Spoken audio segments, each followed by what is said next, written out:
Hey everybody, this is Terry and Sierra. Just wanted to give everybody a little update on what I've been up to for the last month or so. I haven't really done a whole lot on my pickup.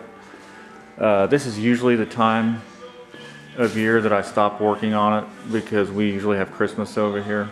So I've been kind of holding off, going on to the next stage of what I want to do to it.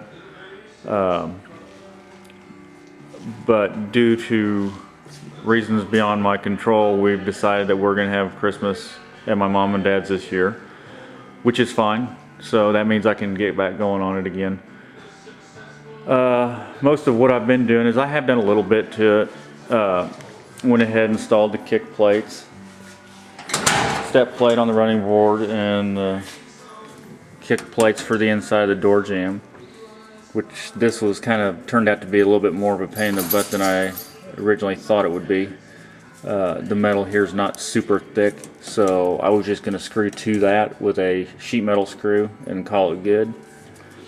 But they stripped out so easy that I had to go ahead and go back and do these little numbers here.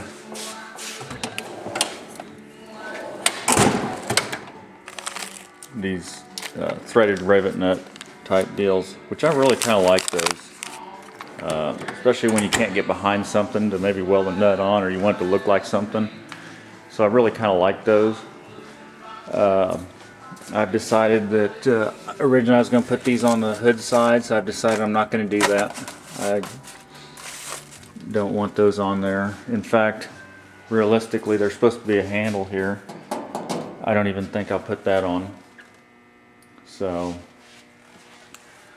a lot of what I've been doing has been working on stuff around here, you know, getting ready for winter and stuff like this. I had to replace this air conditioner. It failed. Now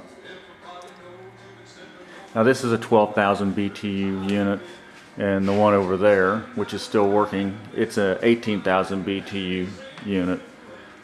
So in order for me not to have to start cutting different size holes in the walls or getting rid of this altogether, when I ordered this unit, I ordered it by cabinet size only.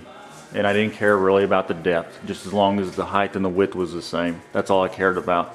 And it really actually looks exactly like, almost really close to what that one over on the other wall looks like. The only thing that's different about this one is it actually has a heat function to it. It has a little electric heater. It's not a heat pump, it has an electric heater. And I thought, well, you know, maybe I'll try that this winter. So normally I cover these up on the outside, and I go ahead and put a cover on the inside. Julie sewed up to cover, kind of with a piece of insulation in there to kind of keep some of the coldness out. I haven't done that with that one yet because I want to kind of try the heat function, see how that works out. But I had that to deal with. You know, that thing there is almost $500. I'm like, man, really? But I guess it beat having to re-side part of the garage and re-sheetrock the inside. So I went ahead and ordered it, and a miracle happened, and it was shipped here without being all screwed up.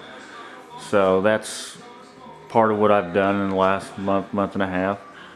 This little guy here, I bought this from a friend of mine at work that owns a business going to estate sales and auctions, and he buys machinery, and I bought this. I paid $60 for this sanding buffing machine, and it come with a bunch of stuff and some different rouges and stuff like that.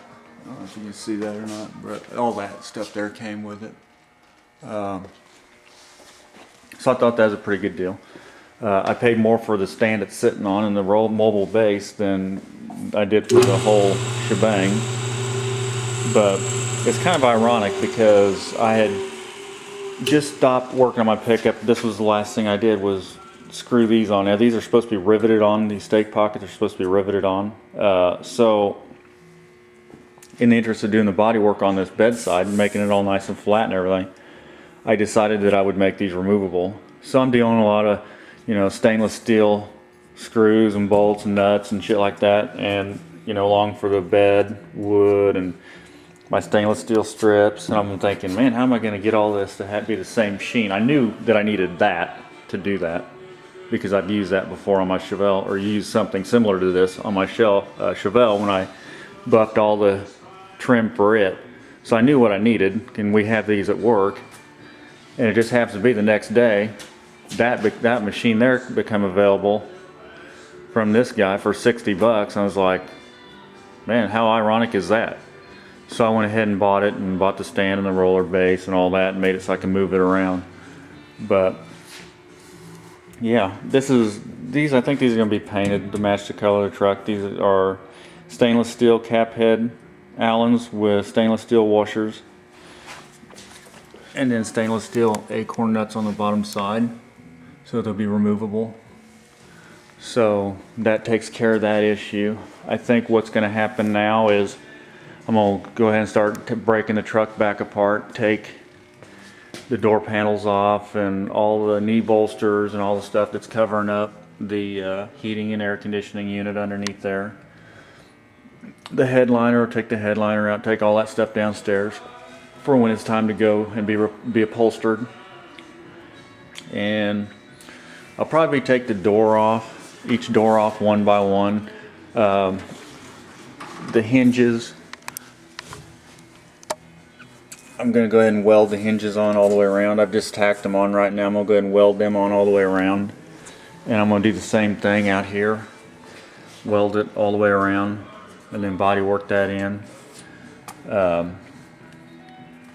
I've got some of these hinges. One of these doors has a hinge. These hinges are supposed to be riveted on the door side, and one of them had a bolt in it because the rivet was gone. So I'm going to weld that all in, because the bolt that I've got in there, sticking in there right now, actually goes into the window track. So as long as that bolt's there, it won't work.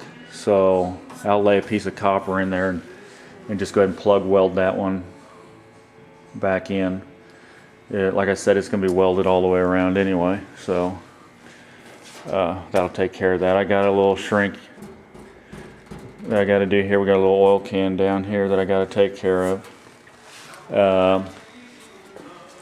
Take the seats back downstairs, the steering wheel, steering column, all the headliner stuff, the overhead console.